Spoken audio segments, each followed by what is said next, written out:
한 주간 동안 평안하셨습니까? 오늘도 풍성하고 또 즐거움이 넘치는 그런 안식일 되시기 바랍니다. 자, 드디어 모세의 오기별, 이제 본론 첫 번째 기별로 오늘 시작합니다. 자, 오늘 볼 말씀은 출애굽기 12장의 말씀입니다. 출애굽기 12장 1절부터 11절까지 오늘 처음이기 때문에 다 오늘 말씀드리지는 않지만 읽어는 보겠습니다. 출애굽기 12장 1절로 11절까지 읽어주세요. 여호와께서 애굽 땅에서 모세와 아론에게 일러 가라사대 이 달로 너희에게 달의 시작 곧 해의 첫 달이 되게 하고 너희는 이스라엘 회중에게 고하여 이르라.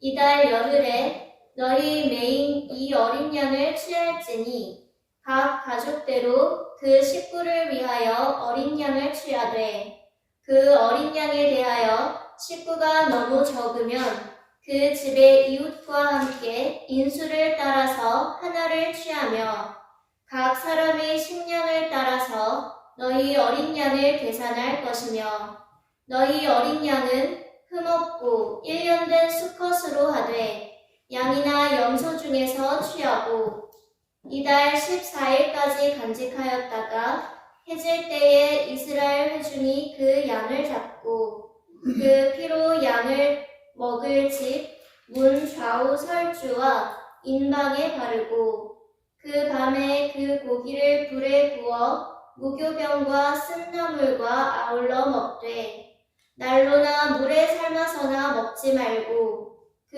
머리와 정강이와 내장을 다 불에 구워 먹고 아침까지 남겨두지 말며 아침까지 남은 것은 곧 소화하라.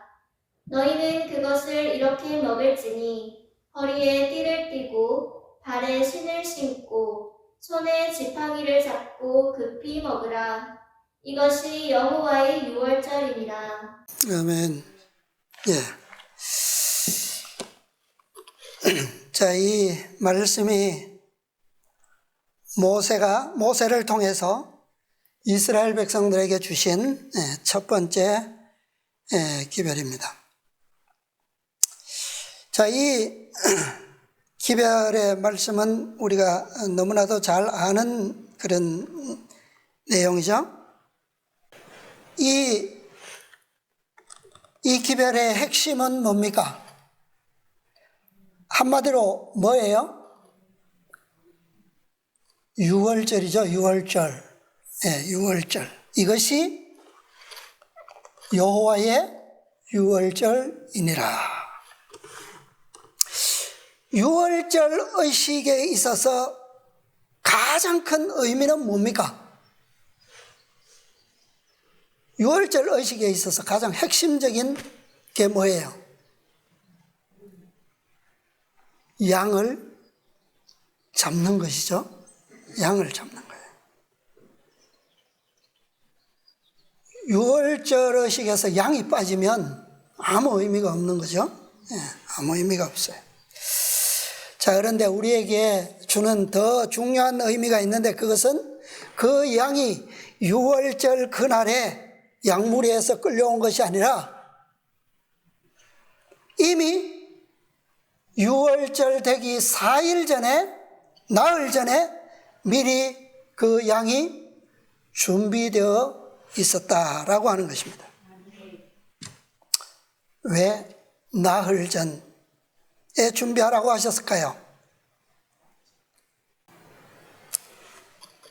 자, 이 유월절이 제정되기 전에 400년 전에 어떤 일이 있었죠? 아브라함이 독자 이삭을 데리고 하나님께 번제물로 바치기 위해서 먼 땅으로 모리아라고 하는 산으로 갔죠. 아브라함은 그곳에서 단을 쌓았고 그 다음에 이삭을 번제로 드릴 모든 준비를 다 마쳤습니다. 이삭을 결박하여 묶어서 제단 위 나무 위에 올려놓았어요. 아들을 죽이기 위해서 칼을 쥔 손을 내뻗어 이제 막 그를 죽이려고 할 때 갑자기 그 손이 멈추어집니다. 하늘에서 한 음성이 들려왔어요. 거기서 그는 그 음성을 듣고 그때 이삭 대신에 하나님께서 준비하신 한 수양을 발견했고 그 양을 아들 대신에 제물로 바쳤습니다. 아브라함이 내 아들 내 사랑하는 독자 이삭을 번제로 드리라 라고 하는 명령을 받고 그 이삭을 번제물로 드리기까지 나흘이 걸렸어요. 혹시 이 부분을 생각해 보셨나요? 혹시 말씀을 통해서든지 연구하다가 기억에 남은 적이 있어요? 과연 아브라함이 이 명령을 받고 나흘 만에 이삭을 바친 게 맞을까? 부조화 선지자 148페이지입니다. 부조 148쪽을 보겠습니다. 그 명령은 그 아버지의 마음을 고통으로 찢어지게 했음에 틀림이 없었을 다음과 같은 말로 표현되었다. 내 아들 내 사랑하는 독자 이삭을 번제로 드리라. 이삭은 그의 가정의 빛이요 그의 노령의 위로요 다른 모든 것보다도 약속된 축복의 후사였다. 그런 아들을 사고나 질병으로 잃는다 해도 사랑하는 아버지에게는 가슴이 찢어지는 일이었을 것이요 백발이 된 그를 슬픔에 잠기게 하였을 것이다. 그런데 그는 친히 자신의 손으로 그 아들의 피를 흘리라는 명령을 받았다. 그것은 그에게 도저히 불가능한 일처럼 보였다. 자, 그 다음 문단 계속해서 누가 좀 읽어주십시오. 거룩한 율법에 살인하지 말지니라고 했으며 또 하나님께서는 일단 당신께서 금하신 바를 요구하실 리가 없으므로 그는 틀림없이 속임을 당하였을 것이라고 사단은 곁에서 암시하였다. 아브라함은 장막 밖으로 나가 맑게 개인 고요한 하늘의 광채를 우러러보며 그의 자손이 하늘의 별처럼 셀 수 없이 많으리라던 근 50년 전의 약속을 회상하였다. 만일 이 약속이 이삭을 통하여 성취되어야 한다면 어떻게 그가 죽임을 당할 수 있을까? 아브라함은 자신이 기만을 당했을 것이라고 믿도록 유혹을 받았다. 의심과 고민 중에 그는 땅에 엎드려 이 무서운 의무를 수행해야 할 것인지 주어진 명령의 확실성을 알고자 이전에 결코 그같이 해본 적이 없는 간절한 기도를 드렸다. 그는 소돔을 멸망시키려는 하나님의 계획을 그에게 보여주도록 보내심을 받은 천사들, 바로 이 아들 이삭에 관한 약속을 전달한 천사들을 기억하고 그들을 만나 더 자세한 지시를 받을 희망을 품고 여러 번 하늘의 사자들을 만났던 곳으로 가보았다. 그러나 아무도 그를 구원하러 오지 않았다. 암흑이 그를 애워싼 것처럼 보였다. 그러나 내 아들, 내 사랑하는 독자 이삭을 데리고 가라는 하나님의 명령은 그의 귀에 쟁쟁이 울리고 있었다. 그 명령에 순종해야 했으므로 그는 감히 지체할 수 없었다. 날이 밝아오므로 그는 여행길에 올라야 하였다. 예. 자, 아브라함이 아들을 제물로 번제로 드리라라고 하는 명령을 받고 그는 이제 그 명령을 어떻게 하고 있습니까? 과거에 여러 번 반복해서 주셨던 언약을 회상하면서 또 그것을 계속 확증하기 위해서 보내셨던 하나님의 천사들이 나타났던 곳에도 여러 번 반복해서 가보고 그 다음에 기도도 하고 자 이렇게 번민하면서 마음에 고민하던 이 시간이 얼마나 걸렸을 것 같아요? 여러 날 걸린 것 같습니까? 얼마나 걸린 것 같아요? 방금 읽은 문단의 마지막 말씀이 뭡니까? 그 명령에 순종해야 했으므로 그는 감히 뭐 할 수 없었다? 지체할 수 없었다. 그 다음에 날이 밝아오므로 그는 여행길에 올라야 했다. 이게 여러 날 걸린 말씀입니까 이게? 자, 그 다음 문단도 보겠습니다. 또 읽어주세요. 장막으로 돌아온 그는 이삭이 깊은 잠, 곧 아무것도 모르고 젊음의 단잠을 자고 있는 곳으로 갔다. 아버지는 잠시 그의 아들의 사랑스러운 얼굴을 바라본 후 떨면서 돌아섰다. 그는 사라 곁으로 갔는데 그녀도 자고 있었다. 사라를 깨워서 한 번 더 그의 아들을 안아보도록 해야 할까? 하나님의 요구를 그에게 말해야 할까? 그는 마음을 그에게 털어놓고 이 무서운 의무를 그와 분담하고 싶었다. 그러나 그는 사라가 자신의 일을 방해할까봐 두려워서 자제하였다. 이삭은 그녀의 기쁨과 자랑이었고 그녀의 생명은 그와 결탁되어 있었으므로 모성애가 그 희생을 거절할지도 몰랐다. 마침내 아브라함은 그의 아들을 불러 먼 산에서 희생을 드리라는 명령에 대하여 그에게 말하였다. 이삭은 종종 아버지와 함께 아버지의 유랑 생활을 말해주는 어떤 제단들에 예배하러 갔었으므로 이 부름이 아무런 놀라움을 주지 않았다. 여행 준비는 빨리 끝났다. 나무는 준비되어 나귀에 실렸고 그들은 두 하인과 함께 출발하였다. 예. 자, 고민하던 시간, 그 다음에 장막으로 돌아와서 잠자고 있는 아내를 바라보고 또 사랑하는 아들을 바라보고 이렇게 하는 시간들이 얼마나 걸렸을까요? 뭐 여러 날 걸린 것 같습니까 이게?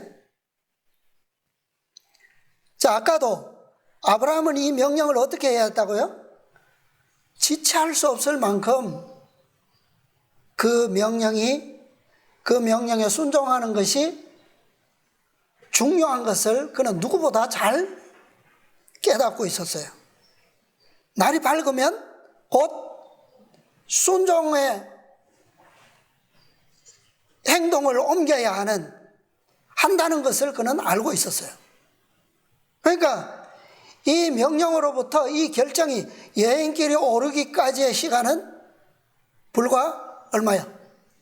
하루 만에 이루어졌다는 얘기야. 자, 방금 읽은 문단의 마지막 봅시다. 여행 준비는 빨리 끝났다. 나무는 준비되어 나귀에 실렸고 그들은 두 하인과 함께 이 준비하는데 시간이 뭐 여러 날 걸릴 일인가요? 네. 제가 이 말씀을 지금까지 보건대 이 고민의 시간과 준비의 시간을 통틀어서 만 하루를 넘기지 않았을 것 같아요. 표현이 얼마나 그의 고민이 그에게 유혹이 사단이 주는 의심의 유혹이 심했다라고 하는 것을 긴 글로 표현했을 뿐이에요. 그의 마음속에서 일어나고 있는 일들은 이것보다 훨씬 더 긴 시간이 필요로 하는 그런 감정의 복잡함이 있었을 겁니다. 그러나 실제적으로 이것이 이루어진 시간은 하루에 일어났다는 얘기예요. 하루에. 아브라함이 번제할 저 모리아 산까지 가는 동안이 얼마예요? 사흘이에요. 사흘. 가는 길이. 그래서 나흘이 지난 겁니다. 그런데 아브라함에게 하나님께서 이 명령을 주실 때에 이미 이삭을 대신할 양은 뭐 되어 있었다고요? 준비되어 있었다라고 하는 겁니다. 이것이 오늘 우리에게 중요한 겁니다. 이스라엘 백성들이 애굽에서 출발하기 직전에 이 유월절을 지키죠. 그런데 그 유월절에 잡을 어린 양은 이미 나흘 전에 준비되어 있었고, 그 양은 더 거슬러 가면 이미 400년 전에 조상 아브라함이 예비한 그의 독자 누구였다고요? 이삭이었다라고 하는 것을 우리가 알 수가 있어요. 네. 그들이 유월절 밤에 죽음의 천사로부터 보호된 것은 400년 전에 이미 그들의 죄 때문에 죄값을 치를 이삭이 준비되었기 때문이고, 한 수양이 죽임을 당해야 할 이삭을 대신하여 이미 죽임을 당했기 때문에 그것이 가능했어요. 그 일이 없었더라면 그들은 이 유월절에 구원을 얻지 못했을 겁니다. 아브라함은 믿음으로 독자 이삭을 하나님께 드렸지만 그 이삭은 정작 또 누구를 표상하는 것이었습니까? 하나님의 독자 그리스도를 예표했어요. 그의 후손들이 범한 멸망할 수밖에 없는 그 엄청난 죄들로부터 후손들을 구원하고 그에게 약속된 가나안의 유업을 이을 백성들로 세우기 위해서 하나님께서 아브라함의 믿음을 통하여 미리 준비하신 구원자, 그가 바로 누구였다고요?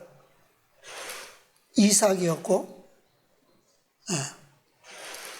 그가 표상하는 분이 바로 하나님의 독자 그리스도시였다라고 하는 겁니다. 이 구원이 없이는 어떤 사람도 하나님의 언약과 축복을 얻을 자격이 있어요, 없어요? 없죠. 그 땅에 살 수 있는 자격이 있습니까, 없습니까? 없어요. 네. 이것이 바로 아브라함에게 허락된 새 언약의 기초입니다. 새 언약의 기초. 자, 50년 전에 아브라함에게 이삭이 나기 전에 옛 언약 하에서는 그의 유업을 이을 자가 누구밖에 없었습니까? 처음에는 엘리에셀이었고, 엘리에셀은 아들도 아니에요. 종이에요, 종. 다메섹 사람, 종. 그 다음에 하나님께서는 그것을 인정하셨어요, 하지 않으셨어요? 내 유업을 이을 자는 엘리에셀이니이다. 아브라함이 그러니까 하나님께서 그것을 인정하지 않으셨어요. 그래서 세월이 지난 다음에 누가 태어났습니까? 이스마엘이 태어났어요. 이제 아브라함이 또 이스마엘이 또 그의 상속자가 될 것이라고 그는 믿고 있었어요. 그런데 그도 하나님께서 약속하신 상속자는 될 수 없다라고 말씀하셨어요. 이스마엘은 친자가 아니죠. 예. 이들에게 하나님의 유업을 하나님께서 아브라함에게 선물로 구원의 보증으로 허락하시는 그 유업을 상속한다라고 하는 것은 아브라함에게 있어서는 어떤 의미가 있어요, 없어요? 한 사람은 종이고 한 사람은 서자예요. 사랑하는 아내가 낳은 아들이 아니에요. 아무런 의미가 없잖아요. 뭐 하나님께서 주시든지 마시든지. 그죠? 중요한 것은 뭡니까? 하나님께서 인정하시고 또 내가 나에게도 의미가 있는 하나님과의 관계 속에서 정말 축복이라고 할 만한 그에게 이 유업이 상속되어야지만 되겠죠. 그래서 이삭이 태어나고 이삭이 성장해서 성인으로서 아버지의 사랑으로 아버지와 하나 된 그 희생을 자신이 번제물로서 하나님께 드려져야 된다라고 하는 그 명령에 기쁨과 믿음으로 그것을 받아들여질 때 그때 그 사랑과 그 믿음이 새 언약의 기초로 확정될 수 있었다라고 하는 겁니다. 이삭이 자라지도 않고 성장하지도 않고 아주 어린 나이에 이 명령이 주어졌다면 그에게 의미가 있어요, 없어요? 그것 또한 의미가 없습니다. 아브라함도 믿음으로 그것이 받아들여지고 이삭 또한 어떻게 해요? 장성한 아들로서 아버지의 사랑과 하나님의 사랑이 어떠한 것임을 알고 그것에 순종할 때 그것을 믿음으로 받아들일 때 그 사랑이 뭐예요? 서로의 모든 관계 속에서 놓여질 수 있는 기초가 된다는 겁니다. 그것이 온전한 사랑이에요. 자, 부조화 선지자 152, 153페이지 걸쳐 있는 문단입니다. 152, 153 그때 아브라함은 한 수양이 수풀에 걸려 있는 것을 보고 어떻게 해요? 재빨리 그 새 제물을 가져다가 그것을 아들을 대신하여 드렸다. 어떻게 해요? 기쁨과 감사함으로 아브라함은 그 거룩한 곳에 여호와 이레 곧 여호와의 산에서 준비되리라는 새 이름을 붙여 주었다. 모리아산에서 하나님께서는 다시 당신의 언약을 어떻게 하셨다고요? 새롭게 하시고 엄숙한 맹세로서 아브라함과 그의 후손에게 앞으로 다가올 모든 세대를 통하여 받을 무엇을? 축복을 확증하셨다. 이 새 언약은 과거에 맺은 언약의 기초와는 다른 거예요. 과거에 맺었던 언약의 기초는 무엇에 기초되어 있었습니까? 무엇에 기초되어 있어요?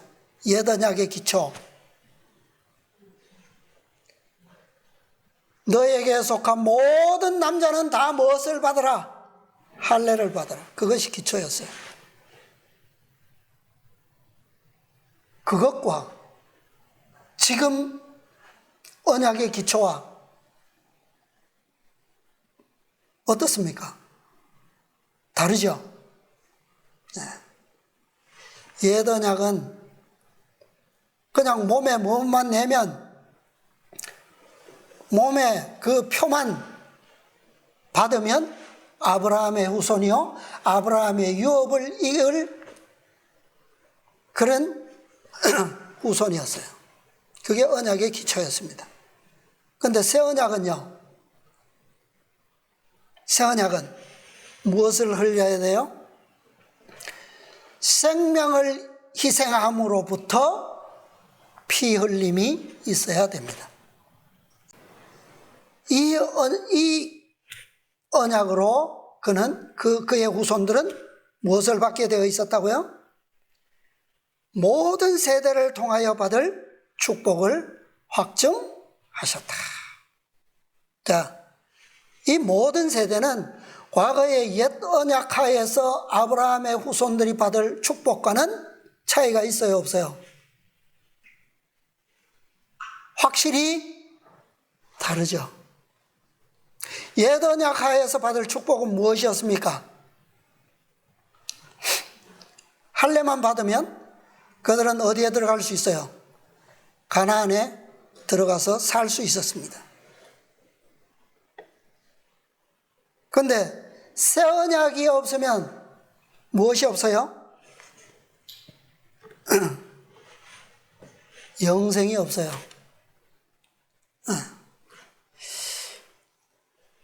그러니까 그 땅에 들어갈 허락은 누릴 수 있을지 모르지만 그곳에서 영원히 하나님은 그들의 하나님이 되시고 그들은 하나님의 백성으로서 영원히 누릴 수 있는 그 영생의 축복은 어떤 언약의 기초하에서만 가능하다고요? 새 언약의 기초하에서만 가능하다는 겁니다. 자, 이 아브라함이 새 언약을 맺었던 곳을 여기에 뭐라고 표현했습니까? 아브라함은 어떤 곳? 거룩한 곳. 그곳에 새 이름을 붙였다. 이 거룩한 산은 바로 400년 후에 이삭의 후손 이스라엘 백성들이 언약을 새롭게 할 거룩한 한 곳을 가리키고 있었습니다. 그곳이 어디일까요? 지난 집회 때 제가 말씀드렸죠. 내가 선 곳은 거룩한 땅이니 내 발에서 신을 벗으라. 그곳이 어디였습니까? 하나님의 산 호렙산이에요. 신의 광야. 광야는 하나님께서 자신을 뭐 하시는 곳이다고요? 당신의 백성에게 나타내시는 곳이 바로 광야입니다. 광야.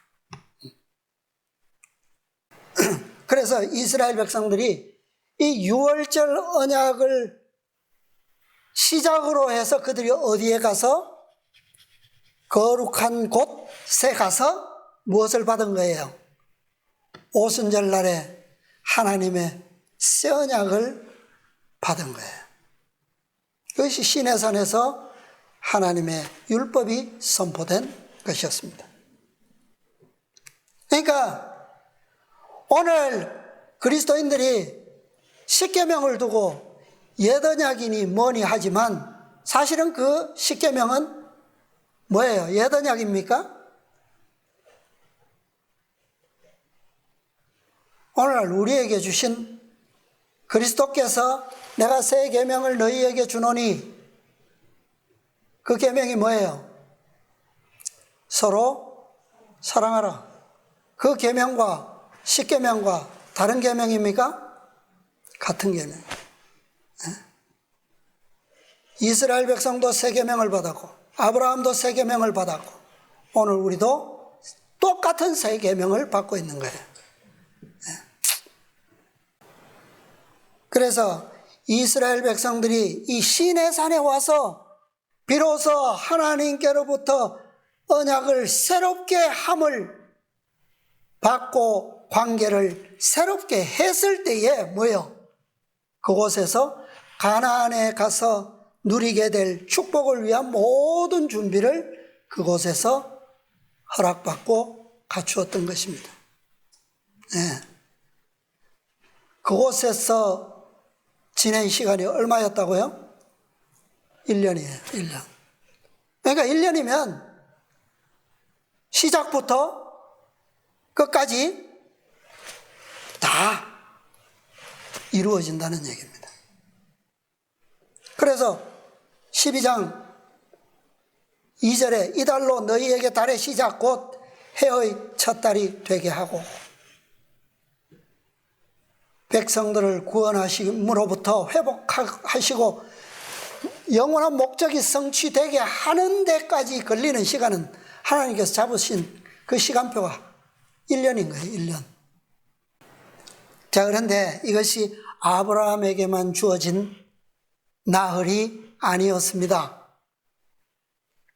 4,000년 전에도 에덴 동산 입구에서 400년 전과 마찬가지로 이미 준비된 한 수양이 죽임을 당했어요. 창세기 3장 21절. 여호와 하나님이 아담과 그 아내를 위하여 무엇을 지어 입히시니라? 가죽옷을 지어 입히시니라. 이 가죽옷이 도대체 어디서 난 겁니까?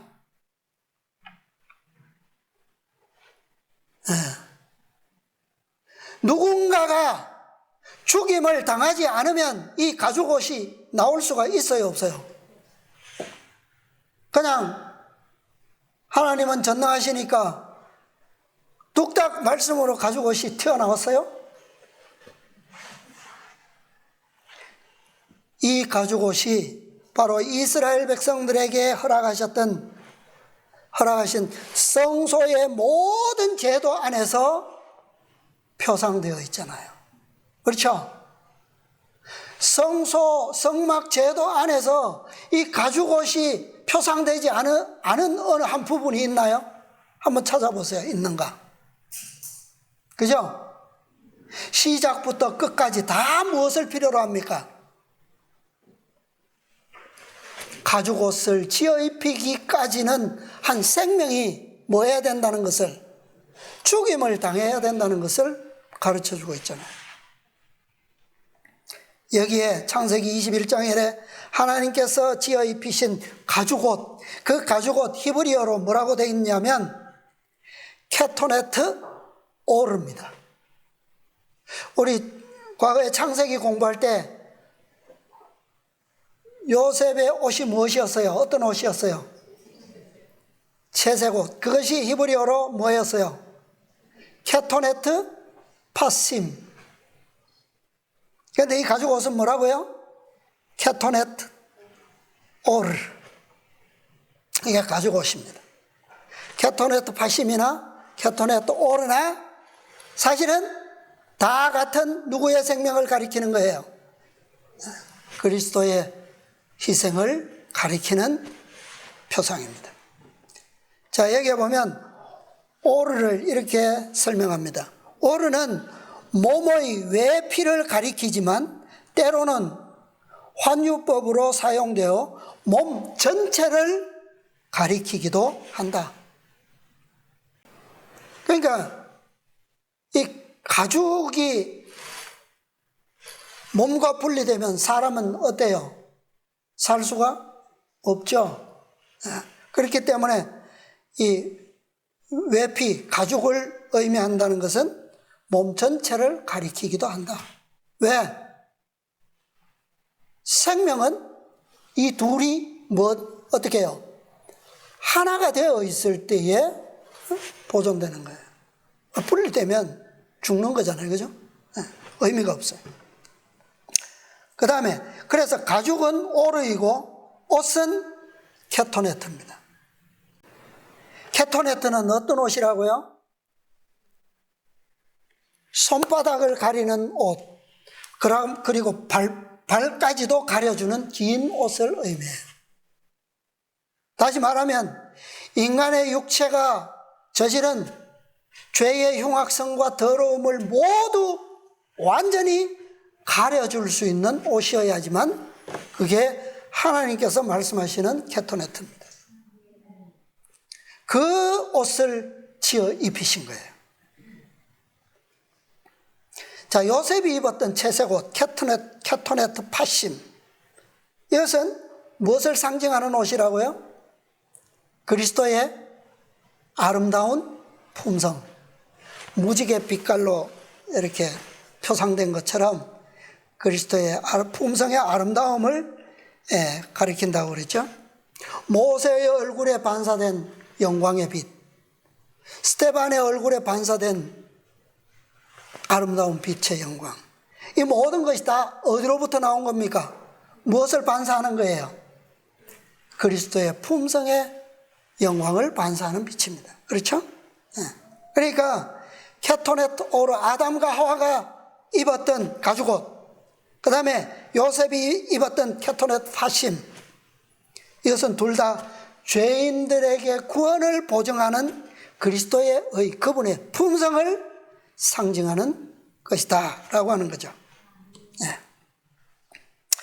자, 왜 하나님께서 아브라함에게 양이 아닌 독자를 요구하셨을까요?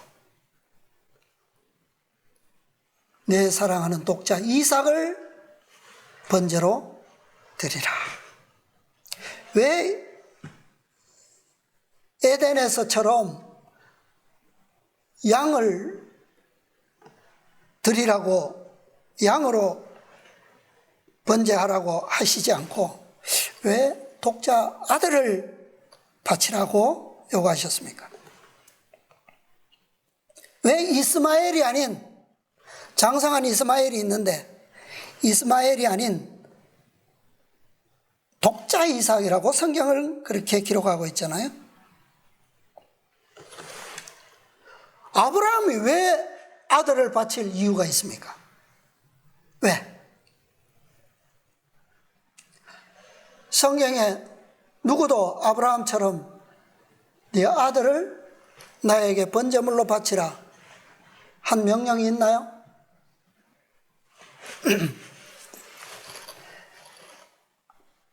아브라함은 무엇의 조상이에요?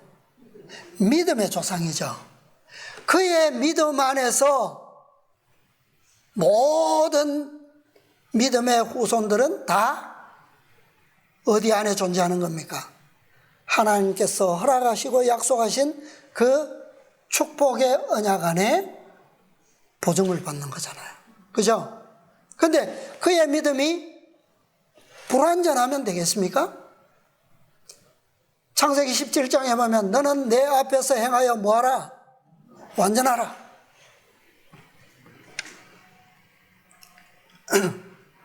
아브라함이 어떤 불완전이 있었어요? 아브라함에게서. 기억하시나요? 아브라함에게서 나타난 불완전이 뭐예요? 이스마엘을 낳은 거. 그죠? 또요? 그것뿐입니까?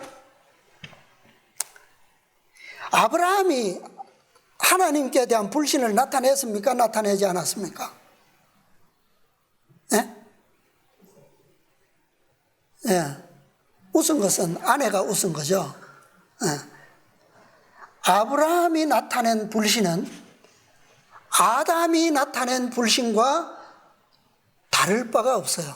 똑같은 하나님의 독자, 그의 불신의 죄를 속하기 위해서는 아담의 죄를 속하기 위해서 하나님의 아들을 희생시킬 수밖에 없다라고 하는 것과 똑같은, 똑같이 그리스도의 생명을 요구하는 죄였다라고 하는 겁니다. 자, 아브라함이 하나님의 언약에 대해서 나타낸 불신이 있어요. 그래서 하나님께서 그에게 하신 당신의 언약을 성취하기 위해서는 그 불신의 죄값을 치르기 위해서는 얼마나 큰 희생의 값이 요구된다라고 하는 사실을 아브라함이 배워야만 했습니다. 살아야지만 했어요. 그것을 이해할 수 없는데, 깨닫지 못하고 있는데 그 언약을 성취시킬 수가 없죠. 네, 없습니다. 그는 그의 믿음 안에서 그의 후손들이 하나님의 약속을 허락받도록 그렇게 하나님께서 약속하셨어요. 자, 믿음의 조상이, 완전한 믿음의 조상이 되기 위해서는 그의 불신의 죄가 어떻게 속죄를 받아야 된다는 것을 그는 분명히 이해해야 돼요. 그것이 바로 하나님께서 그에게 독자 아들을 드리라라고 요구하신 이유입니다. 자, 아까 그 죄는 누구의 죄와 같다고요? 아담의 죄와 동일한 것이라고 그랬죠. 그런데 그 죄는 누구와 관계되어 있느냐 하면 아내들과 관계되어 있습니다. 아담의 죄도 누구와요? 아내 하와와 관계되어 있고, 아브라함도 아내 사라와 관계되어 있는 죄예요. 아담은 아내 하와가 하나님의 말씀을 불신하고 율법을 범했죠. 그죠? 그럼에도 불구하고 아담은 그녀를 범죄하기 전과 같이 애정과 사랑을 과시하기 위한 그런 마음으로 아내가 저지른 그 범죄에 뭐 했습니까? 동참했어요. 똑같은 죄를 지은 겁니다. 그러므로 그 죄는 아내가 하나님의 말씀을 불신한 것과 똑같은 거죠. 그죠? 네. 아브라함은 아내 사라가 남편을 잘 공경하고 충성하고 있는 그런 한에는 자신의 아내라고 하는 사실이 변할 수 있습니까? 없습니까? 없어요. 절대 그것이 변해서는 안 됩니다. 그럼에도 불구하고 사라가 아브라함을 공경하지 않는 일도 없었고 충실하지 않는 일도 없었음에도 불구하고 그 아내를 어떻게 했어요? 자신의 아내라는 사실을 뭐 했습니까? 숨겨버렸어요. 이게 뭐예요? 이것은 하나님의 약속을 뭐 하는 겁니까? 불신하는 거예요. 그는 더 나아가서 누구와 결혼까지 해버려요? 하갈 여종과 결혼까지 함으로 인해서 하나님의 약속을 불신하게 됩니다. 이것은 서로 별도의 불신이 아니에요. 같은 불신입니다. 이것은 아내를 아내라 하지 아니하고 누이라고 속이는 것이나 감추어 버린 것이나 아내의 여종과 결혼함으로 하나님의 언약을 무너뜨리는 것은 똑같은 불신이라는 거예요. 자, 아담이 범죄했을 때 하나님께서 친히 가죽옷을 지어 입히셨어요. 친히. 왜 그러셨을까요? 이 아담과 아브라함 이 두 사람의 경우는 서로 반대로 행해졌더라면 그렇게 됐으면 차라리 맞습니다. 맞아요. 하와가 범죄했을 때 아담이 그녀의 범죄에 동참함으로 부부간의 사랑을 과시하는 대신에 하나님의 사랑과 자비에 아내를 위해서 중보했어야만 맞아요. 그죠? 네.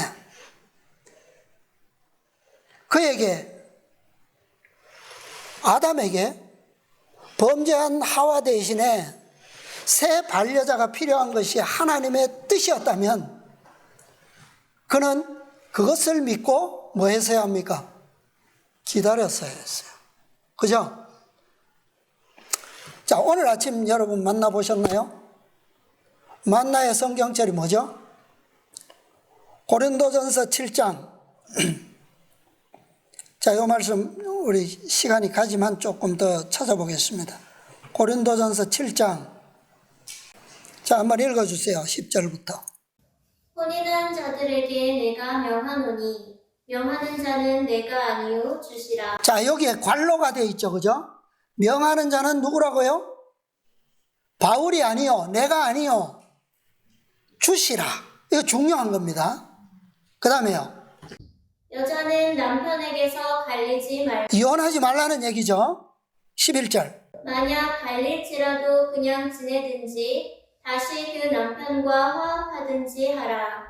남편도 아내를 버리지 말라. 자, 그 다음에 12절은 또 다른 내용입니다. 이 남은 사람들에게 내가 말하노니 이는 주의 명령이 아니라. 자, 여기도 관로가 되어 있어요. 이 명령은 누구의 명령이 아니라고요? 주의 명령이 아니라 내가 권하는 것이다 라고 하는 겁니다. 바울이. 그 다음에요. 만일 어떤 형제에게 믿지 아니하는 아내가 있어 남편과 함께 살기를 좋아하거든 저를 버리지 말며 어떤 여자에게 믿지 아니하는 남편이 있어 아내와 함께 살기를 좋아하거든 그 남편을 버리지 말라. 믿지 아니하는 남편이 아내로 인하여 거룩하게 되고 믿지 아니하는 아내가 남편으로 인하여 거룩하게 되나니 그렇지 아니하면 너희 자녀도 깨끗이 못하니라. 그러나 이제 거룩하니라. 예. 자, 이것이 왜 중요하다고요? 자, 사도 바울의 권면도 주님의 명령은 아니지만 그것이 원칙을 무너뜨리는 것은 아니에요. 그러나 이것을 왜 사도 바울이 굳이 관로를 쳐서 주의 명령과 자신의 권면을 구별해 놨느냐 이 말이에요. 자, 주님께서 명하신 것은 분명한 원칙적인 면에서 우리가 해석해야 되고 사도 바울의 권면은 원칙을 무너뜨리는 것은 아니지만 그러나 이것은 다른 차원에서 주어진 권도라고 하는 거예요. 14절 결론이 뭐예요? 이 권면의 중요한 점이 여기에 사도 바울은 기록했습니다. 자, 믿지 아니하는 남편이 아내로 인하여 거룩하게 되고 믿지 아니하는 아내가 남편으로 인하여 거룩하게 되나니 결론은 그렇지 아니하면 뭐라고요? 너희 자녀도 깨끗이 못하니라. 자, 왜 성경에 보면 왜 아담이 130살이나 되어서 누구를 낳았어요? 셋을 낳았는데 그를 보고 뭐라고 말했습니까? 자기 모양 곧 자기 형상과 같은 아들을 낳았다. 왜 그랬을까요? 그 먼저 낳은 가인과 아벨은 아닌가요? 자기 아들이 아니에요? 왜 굳이 130살이 되어서 낳은 셈만 이런 표현을 붙였냐고요? 그죠? 바울은 이 말씀을 기록한 목적이 분명해요. 부모 중 하나라도 거룩하지 않다면 그 자녀도 뭐 하다는 겁니까? 거룩하지 못하다는 얘기예요. 네. 바울이 그냥 믿지 않은 배우자와 함께 살아도 좋다는 의미는 어떤 차원이에요? 성교적인 차원이지 원칙적인 차원이 아니라는 얘기입니다. 그런 차원에서 말한 게 아니에요. 원칙적 가르침은 분명합니다. 단 한 가지 조건밖에 없어요. 그 조건이 뭐라고요? 간음 이외에 어떤 사유로도 뭐 하지 말고 이혼하지 말고 재혼하지 말라는 거예요. 이 한 가지 이유 외에는 반대로 말하면 다른 말로 하면 간음의 사유 뭐도 가능하고 이혼하는 것도 가능하고 재혼하는 것도 가능하다. 그러나 어디에서만 가능하다? 믿음 안에서만 가능하다는 거예요. 맞죠? 네. 만일 원칙적으로 재혼이 불가능한 것이었다면 아담이 범죄했을 때 다음의 말씀은 예언의 신에 기록되어서는 안 되는 말씀이 있어요. 자, 한번 찾아볼까요? 찾지 마십시오. 이 문단 중간에 있어서 시간이 없으니까. 부조와 선지자 56쪽입니다. 이런 말씀이 있어요. 그는 땅의 진토에서 자기를 활력 있고 아름다운 모습으로 창조하시고 그를 사랑하사 그에게 반려자를 주신 그 같은 무한하신 능력자께서 그 여자 대신 다른 반려자를 주실 수 있다는 것을 깨닫지 못하였다. 이게 뭐 의미하는 겁니까? 하나님께서 하와 대신에 다른 여자를 아내로 주실 수 있다는 거잖아요. 그렇죠? 만약에 원칙적으로 이 한 가지 조건으로 하나님의 율법을 범함으로 인하여 부부간의 신뢰가 깨어지고 그 서약이 무너졌을 때 재혼할 수 없다면, 그럴지라도 재혼하는 것을 허락하지 않으셨다면 이 기록을 예언의 신에 기록하실 수가 있습니까? 없잖아요. 하와가 살아있는데 어떻게 다른 반려자를 주시는 거죠? 하와의 범죄는 뭘 말하는 겁니까? 7째 계명은 물론이고 모든 계명에 대한 불순종의 결과라는 사실을 말씀하고 있는 거예요. 네. 자, 산상보훈에 잘 아시는 말씀이지만 읽어보겠습니다. 산상보훈 63쪽. 유대인들은 지극히 사소한 허물을 가지고도 아내를 버릴 수 있었으며 버려진 여자는 그때부터 재혼의 자유를 허용받았다. 이러한 풍습은 큰 불행과 죄를 초래하였다. 예수께서는 산상설교에서 결혼 서약을 충실히 이행하지 않을 때를 제외하고는 혼인 관계가 깨어질 수 없다고 분명히 선언하셨다. 그분께서는 누구든지 음행한 영고 외의 아내를 내어버리고 다른 데 장가드는 자는 간음함이니라고 말씀하셨다. 이것을, 자, 아내를 내어버리는 것과 다른 데 장가드는 것을 따로따로 말씀하시지 않았어요. 붙여서 하나가 가능하면 다른 하나도 자연히 가능하다는 것을 언급하신 거예요. 그렇죠? 네, 이 말씀이 의미하는 것은 분명합니다. 자, 부조 56쪽에 보면 아담과 하와에게 주어진 율법은 충성과 사랑의 시금 속으로 부과된 단 하나의 금령이라고 증언하고 있습니다. 그러면 이것이 산상보훈에 예수님께서 가르치신 교훈과 다를 바가 있어요, 없어요? 없죠? 똑같은 거예요. 자, 아까 아브라함에게 양이 아닌 독자를 요구하신 이유 제가 말씀드렸죠? 자, 한 말씀을 통해서 그것만 생각해보고 마치겠습니다.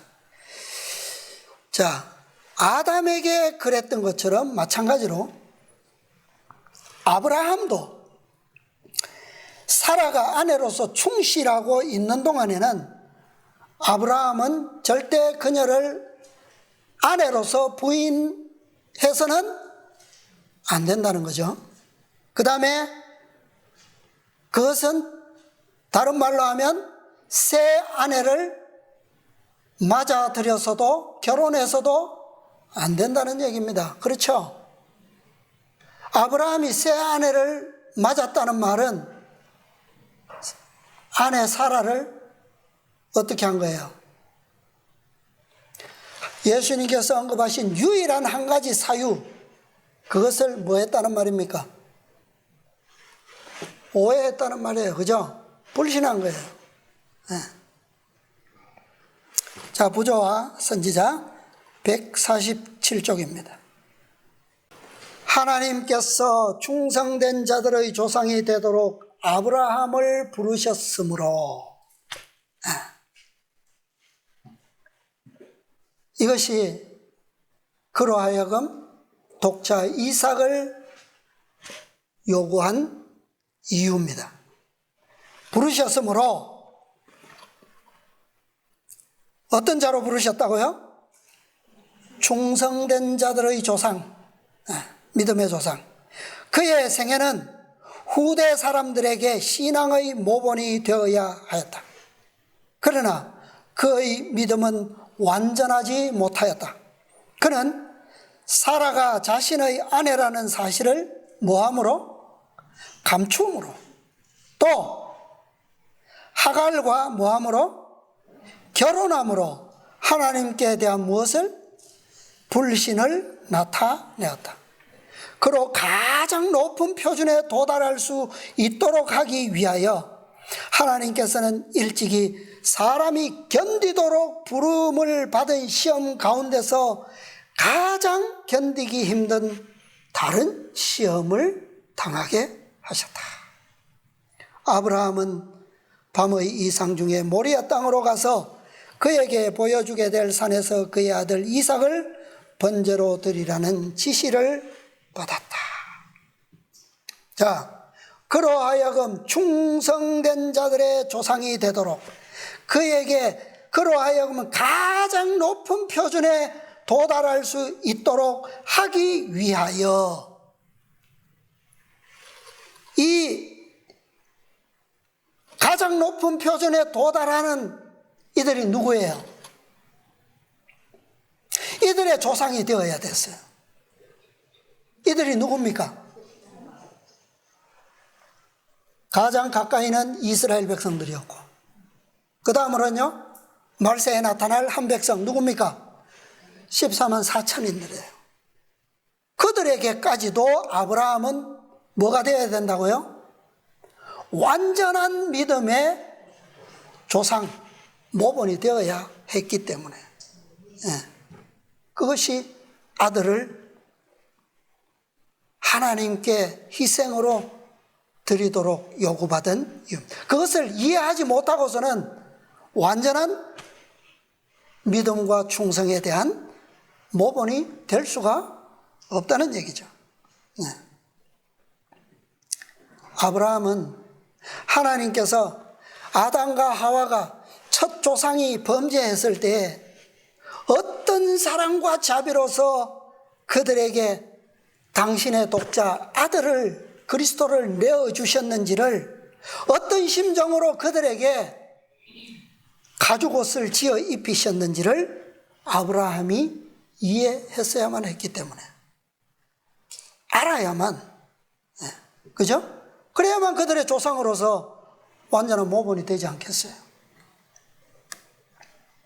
이스라엘 백성들은 오늘 이 출애굽하는 이 밤에 그들에게 주어질 구원이, 이 유월절이 어떻게 하나님께서 이 유월절을 그들에게 제정하시고 구원을 이루시는지를 그들의 마음에 새겨 주시기 위하여 이것을 제정하신 거예요.